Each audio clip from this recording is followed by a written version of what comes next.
Doctor Ajit রায়চৌধুরীর শহীদান দিবস উদযাপন উপলক্ষে শুক্রবার স্বেচ্ছায় রক্তদান শিবিরের আয়োজন করেছে ডিওয়াইএফআই ডুকলির বিভাগীয় কমিটি।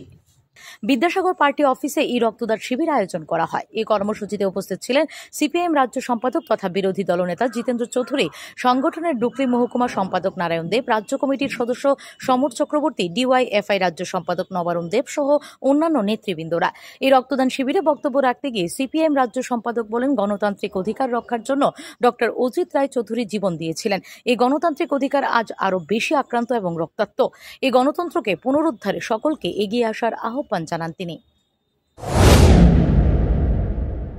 একটা নির্বাচনও সুষ্ঠুভাবে সংগঠিত হয়, প্রতিটা নির্বাচন বেশি শক্তি আর অন্যদিক থেকে প্রশাসনিক যন্ত্রকে সম্পূর্ণ অচল করে দিয়ে কিভাবে গণতন্ত্রের মৃত্যু ঘন্টা বাজানো যায় তার রেকর্ড স্থাপন করেছে। শুধু সারা দেশের মধ্যে না, সম্ভবত সারা পৃথিবীতে এই জাতীয় ঘটনা যেখানে হয় তার মধ্যে অন্যতম উদাহরণ ত্রিপুরা।